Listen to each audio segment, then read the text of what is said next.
नमस्कार, चलिए शुरू करते हैं 13 जनवरी के सबसे जरूरी करंट अफेयर्स। सबसे पहले बात करते हैं इंटरनेशनल न्यूज की। देखते हैं दुनिया में क्या चल रहा है। तो पहला सवाल है, अंतर्राष्ट्रीय सुरक्षा प्रदर्शनी यानी इंटरसेक 2026 कहाँ हो रही है? इसका सही जवाब है ऑप्शन बी, दुबई।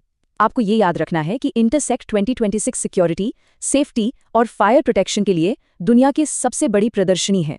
मतलब ये ग्लोबल सिक्योरिटी इंडस्ट्री के लिए एक बहुत बड़ा हब है।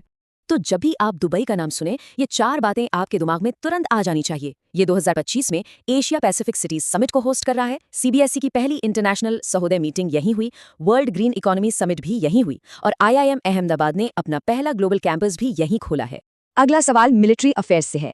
अमेरिका ने हाल ही में ऑपरेशन इनहेरेंट रिजॉल्व, जिसे हॉक आई स्ट्राइक भी कहते हैं, किस देश में किया?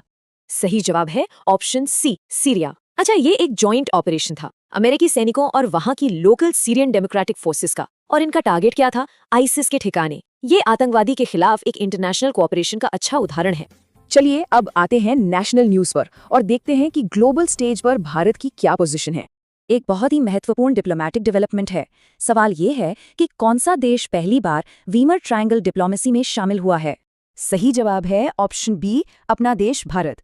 देखिए, ये जो वीमर ट्रायंगल है, इसमें ओरिजिनली फ्रांस, जर्मनी और पोलैंड थे। ये 1991 में बना था एक यूनाइटेड यूरोप के लक्ष्य के साथ। अब इसमें भारत का शामिल होना ये दिखाता है कि ग्लोबल मामलों में भारत का प्रभाव कितना बढ़ रहा है। अब बात करते हैं एग्रीकल्चर सेक्टर की। एपेडा ने एग्रीकल्चर एक्सपोर्ट को बढ़ावा देने के लिए अपना नया रीजनल ऑफिस कहाँ खोला है? सही जवाब है ऑप्शन सी, रायपुर। और हाँ, APEDA का पूरा नाम भी याद रखना है, agricultural and processed food products export development authority. ये भारत के एग्रीकल्चर एक्सपोर्ट को प्रमोट करने वाली मेन बॉडी है। चलिए अब देखते हैं कुछ जरूरी अवार्ड्स और अपॉइंटमेंट्स और उन लोगों के बारे में जानते हैं जिन्होंने अपने फील्ड में बेहतरीन काम किया है। हाल ही में दविंदर सिंह गर्चा का निधन हो गया। वो किस खेल से जुड़े थे? सही जवाब है ऑप्शन डी, वो एक हॉकी प्लेयर थे। और ये कोई मामूली खिलाड़ी नहीं थे। 1980 के मॉस्को ओलंपिक्स में गोल्ड मेडलिस्ट थे। भारतीय हॉकी के लिए वो एक गौरव का पल था। कुछ और हाल के अवार्ड्स पर भी नजर डाल लेते। स्वाति शांता कुमार को शांति स्थापित करने के उनके काम के लिए UN सेक्रेटरी जनरल अवार्ड मिला है और श्रीनिवास डैम्पो को इटली का प्रतिष्ठित सिविलियन अवार्ड दिया गया है। ठीक है, अब एक सवाल आपके लिए, ताकि ये आपको हमेशा याद रहे। 2025 का बुकर प्राइज किसे मिला? इसका जवाब नीचे कमेंट्स में लिखिए। लिखने से चीजें बेहतर याद होती हैं, है ना?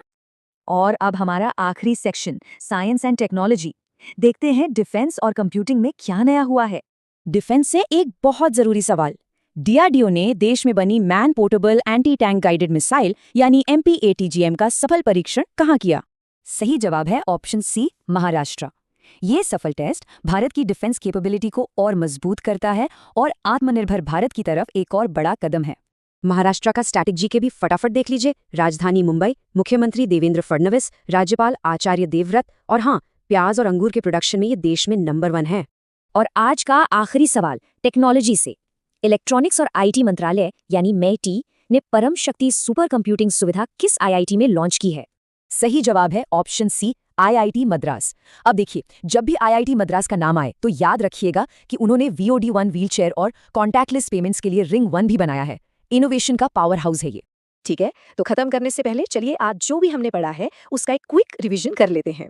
चलिए, rapid fire round. Intersec 2026 Dubai, operation inherent resolve Syria, Weimar triangle Bharat शामिल, Henley passport index 85, APGA office Raipur, Davinder Singh Garcha hockey, MPATGM test Maharashtra, Param Shakti IIT Madras. और अब आज का सवाल आपके लिए। अंतर्राष्ट्रीय क्रिकेट में 28,000 रन पूरे करने वाले दुनिया के तीसरे बल्लेबाज कौन बने हैं? अपना जवाब कमेंट्स में जरूर बताइएगा।